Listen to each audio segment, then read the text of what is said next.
Let's get into this further with Dr. Ahmed Al Farra, head of Paediatrics at Nasser Hospital in Gaza. Doctor, it's a pleasure to have you back on the show. Thank you for joining me. So we just heard from our correspondent in Tel Aviv there. What's your reaction to the numerous charities and NGOs calling for the closure of the GHF? Thank you for having me, my friend. Actually, about the distribution aids, it is a big failure and misleading for the world about that some aids are come inside Gaza, but actually this is a big trick.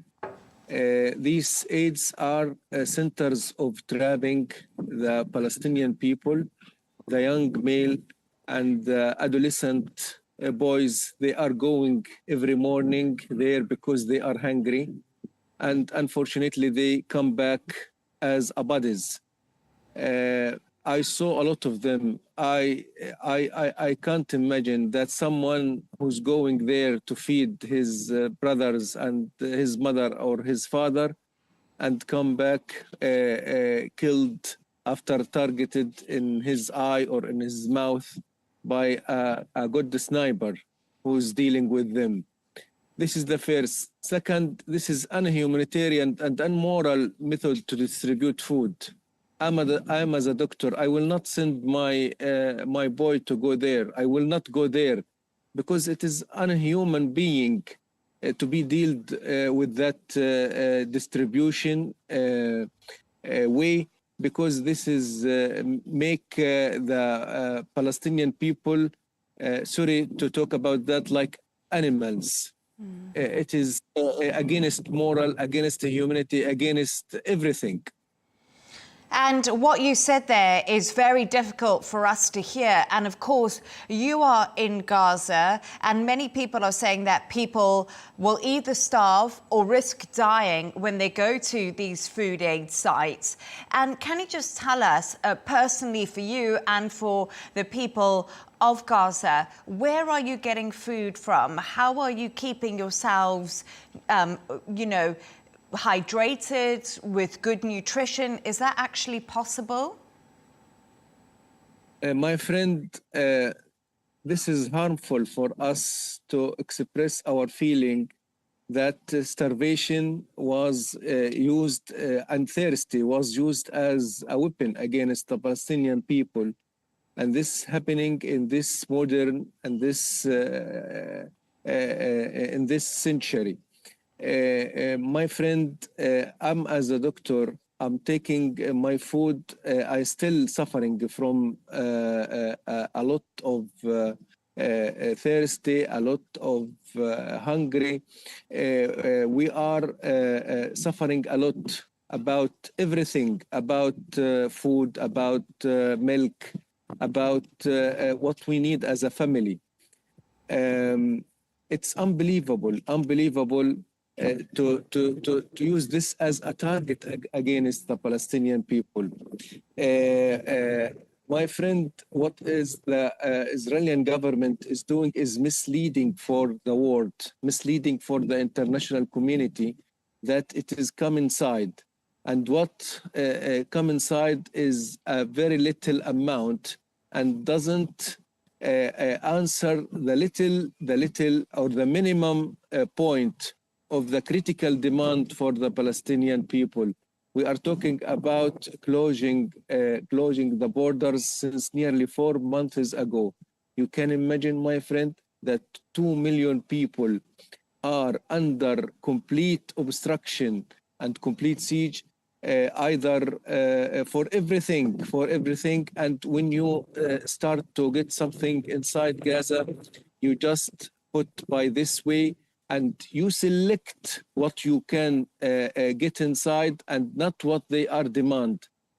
For example, the infant formula milk is not present nowadays. You can imagine, my friend, that in my NICU, neonatal ICU, I have nearly 20 premature babies without milk. I'm asking for the media. I started a campaign through the medias, through Al Arabiya, through every channel. Please, you have to save the life for these premature babies. What is the crime that they did to be punished by forbid or try to not allow the milk to get inside Gaza? And you just spoke to me there about the baby formula. We've heard from you that supplies are running dry because of Israel's blockade and the difficulty of getting aid in.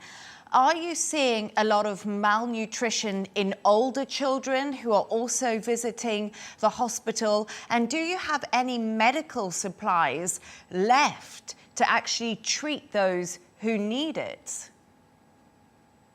My colleague, today I was taking my daily round on the patient on the malnutrition. I saw a case, her name is Amal Al. Amal is nearly 7 years old. Her weight before starvation was 20 kilograms. You can imagine, my friend, please. Nowadays, her weight is just 10 kilograms. She lost 50% of her weight. She lost muscles. She lost fat tissue.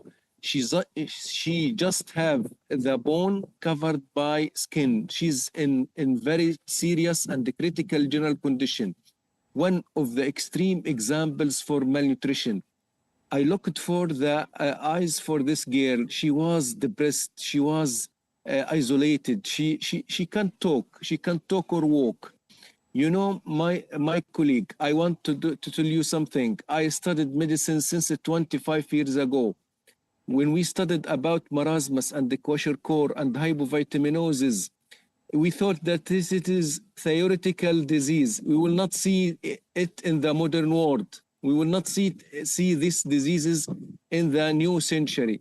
But nowadays, I swear to God, I watch and see every day a lot of aggressive and severe examples of this malnutrition.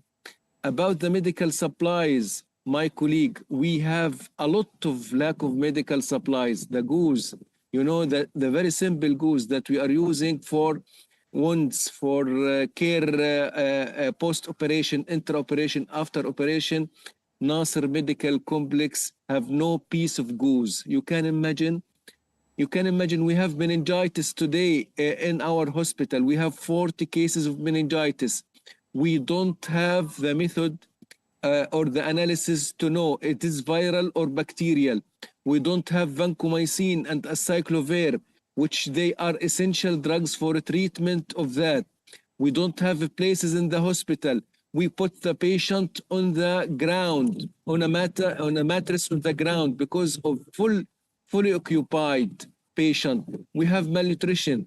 If you ask me what is the cause of this meningitis to be in that number, this is a huge number of meningitis. Meningitis, by definition, it is a serious disease which is inflamed the CSF, cerebral spinal fluid, and the membrane around the membrane around the brain. And it is, if it not is treated possibly or early, it will be cause hearing damage. It would be cause vision damage, cerebral palsy, delayed in mental and motor milestones.